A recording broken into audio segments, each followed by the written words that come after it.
जाप करने से काल मृत्यु क्यों नहीं होती। एक बार हनुमान जी ने अपने प्रभु श्री राम से अपनी माता अंजना के दर्शनार्थ जाने की आज्ञा मांगी। भगवान श्री राम ने उन्हें शस्त्र आज्ञा प्रदान की। हनुमान जी अपनी माता के दर्शन करने के लिए जाने ही वाले थे। उसी समय काशी नहरे श्री राम के दर्शन अर्थात आ रहे थे।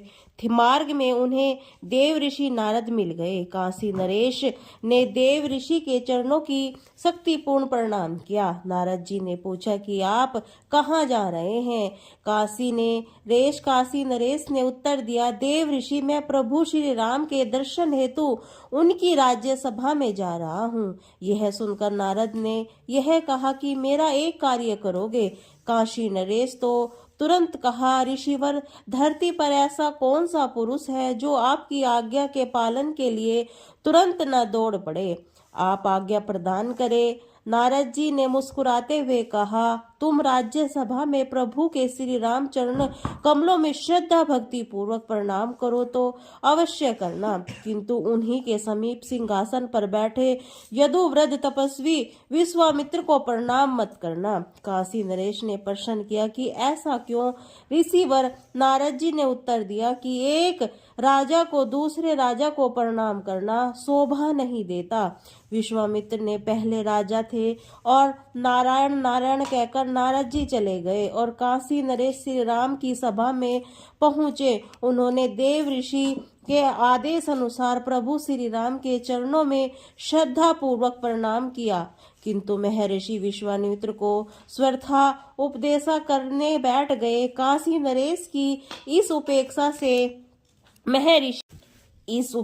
से महर्षि विश्वामित्र के हृदय पर चोट पहुंची, किंतु वे राजसभा में चुप पीछे अर्थात बाद में उन्होंने श्री राम से कहा, राम तुम मर्यादा पुरुषोत्तम कहलाते हो, इसीलिए तुम्हारी राज्य सभा में तुम्हारी उपस्थिति रहते हुए मर्यादा की उल्लंघना उचित नहीं। महर्षि विश्वामित्र की बात सुनकर प्रभु श्री राम ने आश्चर्य से पूछा, गुरुदेव मेरे रहते कब और कहाँ मर्यादा का उल्लंघन हुआ, आप कृपा पूर्वक बताने का कष्ट कीजिए। विश्वामित्र बोले, आज राज्य सभा में काशी नरेश ने तुम्हारे चरणों तो प्रणाम किया, किंतु उसने मेरी स्वधा उपेक्षा कर दी। किताबी उचित नहीं है, आपकी सभा से मेरा अपमान हुआ है। श्री राम ने कहा, मेरी राज्य सभा में मेरे ही सम्मुख आपकी उपेक्षा, यह तो मेरा बहुत बड़ा तिरस्कार है। उन्होंने प्रतिज्ञा की, आज सूर्य से पहले ही मैं उस राज्य की मृत्यु दंड दूंगा। परम परिक्रमा श्री राम की यह प्रतिमा आयु वेग से शुद्ध फैल गई। काशी नरेश को सुना तो उसका कंस सुमुख हो गया। जीवन की निराशा होकर वे दौड़े नारद जी के पास आए। उन्होंने चरणों में गिरकर गिड़गिड़ाते हुए बोले, देव ऋषि श्री राम ने आज सायंकाल तक मुझे मार डालने की प्रतिज्ञा की है। प्रतिज्ञा में तो मैंने भी सुना है कि देव ऋषि नारद ने उत्तर दिया, श्री राम की प्रतिज्ञा सात्विक रघुकुल की रीत सदा चली आई। प्राण जाए पर वचन न जाए।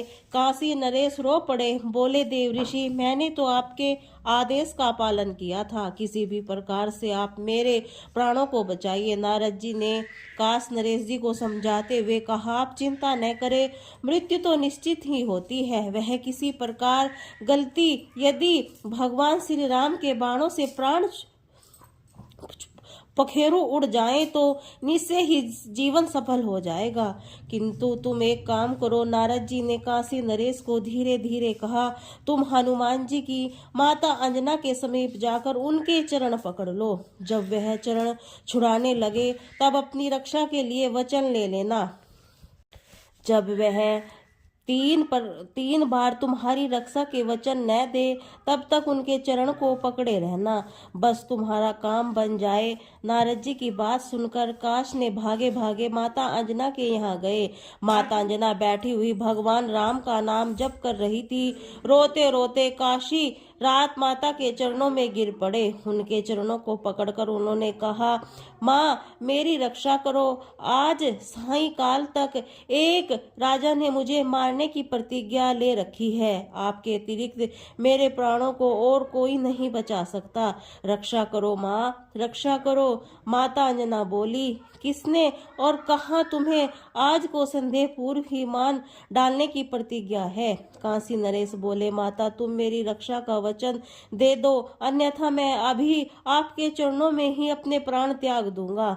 माता अंजना ने कहा कि तेरे प्राणों की रक्षा का वचन देती हूँ। फूट फूट कर रोते हुए काशी नरेश ने आधीर होकर पुण्य प्रार्थना की, माता मुझे संतोष नहीं हो रहा है, मेरे विश्वास के लिए यह बार 3 बार कह दो, मेरे प्राण रक्षा का वचन देती हूँ। अंजनी माता ने 3 बार कहते हुए कहा, अच्छा अब तो बताओ तुम्हें मारने की प्रतिज्ञा किसने की है? काशी नरेश ने कहा, माता भगवान श्री राम ने उन्हें आज सायंकाल तक मेरा वध करने की प्रतिज्ञा ली है। यह सुनकर माता अंजना चकित होकर बोली, श्री राम की प्रतिज्ञा कैसे अनित्य हो सकती है? पर मैं तुम्हें वचन दिया है। उसी समय हनुमान जी वहां पहुंचकर माता का चरण स्पर्श किए। आशीर्वाद देते हुए माता ने कहा, बेटा तुम ठीक समय पर आ गए हो। अभी अभी मैं एक आश्चर्य कार्य में चकित होकर तुम्हारा ही स्मरण कर रही थी। वह कार्य हो जाए तो मेरा मन हल्का हो जाएगा। हनुमान जी ने कहा, आज्ञा दीजिए माता, आपका कार्य करने के लिए तो मैं प्रतिक्षण प्रस्तुत हूँ। माता अंजना बोली, पर काम तो कठिन है बेटा, इस कारण चकित हो। माता की बात सुनकर हनुमान जी ने उन्हें आश्वासन देते हुए कहा, माता आपके पुत्र पर भगवान प्रभु श्री राम का आशीर्वाद है।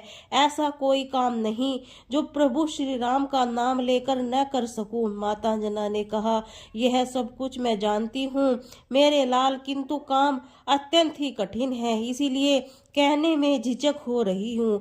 माता आपके पवित्र चरणों में सम्मुख प्रभु श्री राम का शपथ लेकर मैं 1 बार नहीं 3 बार प्रतिज्ञा करता हूँ।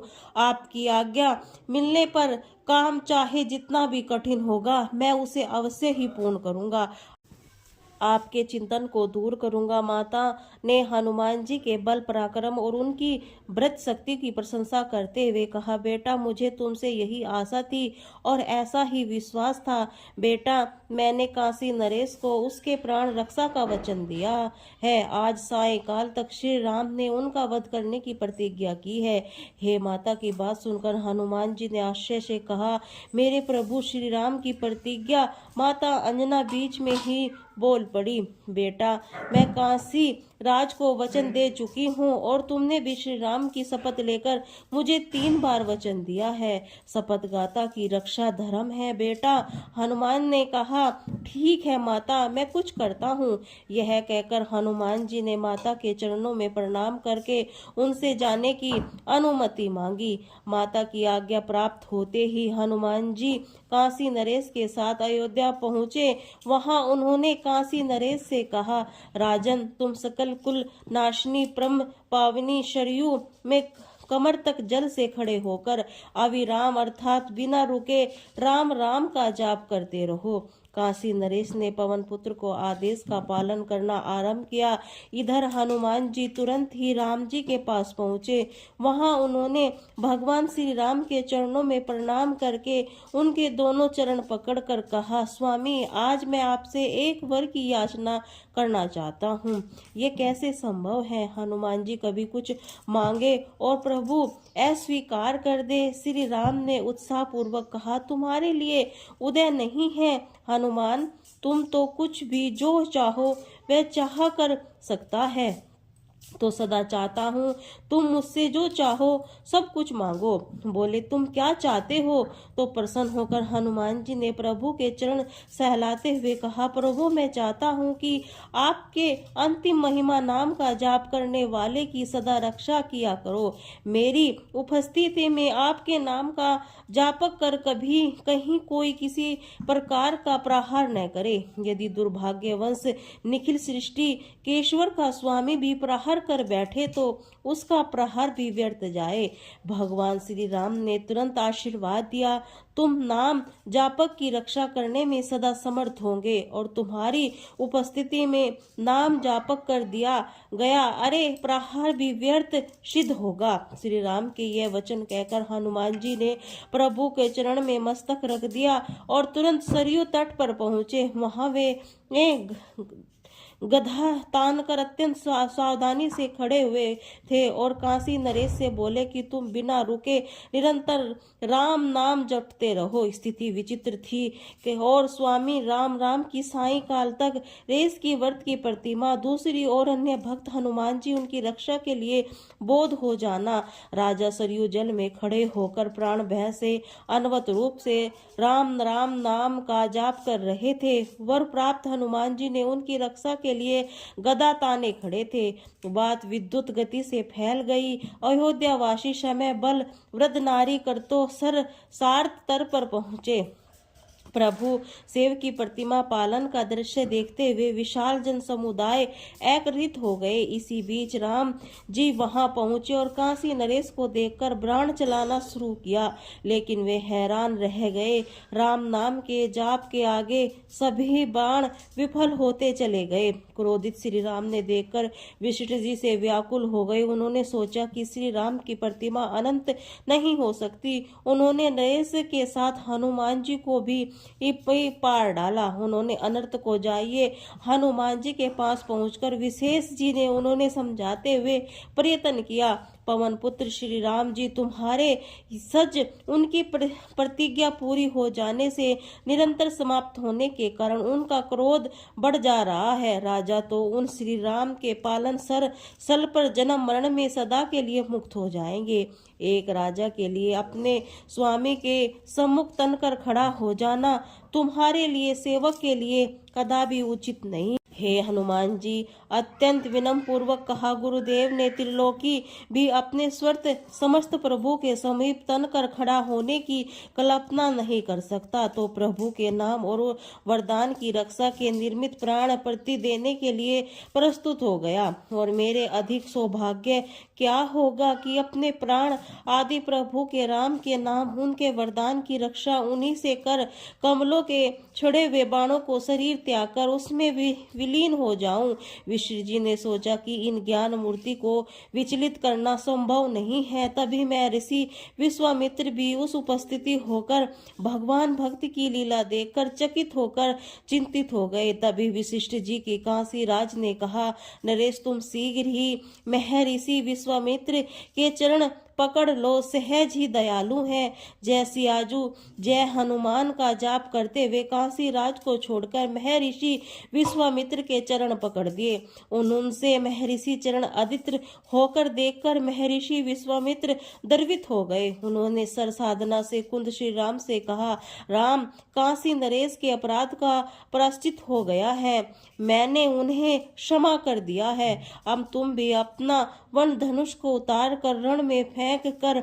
और महर्षि विश्वामित्र की संतुष्ट होते ही श्री राम का क्रोध स्वस्थ ही शांत हो गया। उन्होंने गुरु की आज्ञा का पालन किया। बाण धनुष से तोरण से आ गया। राजा के प्राण रक्षा तो हुई, भगवान के सम्मुख भक्त हनुमान जी विजय हुए। इस समाचार से माता अंजनी की प्रसन्नता की सीमा न रही। विश्वामित्र इससे पहले भी कुछ कहते वहां नारद प्रकट हो गए।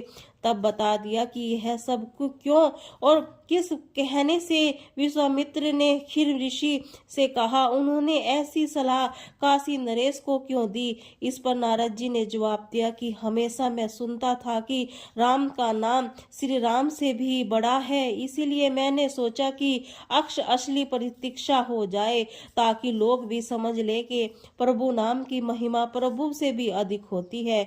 उम्मीद करते हैं आपको यह वीडियो अच्छी लगेगी। अगर आपको वीडियो अच्छी लगे तो लाइक कीजिए और चैनल को सब्सक्राइब कीजिए।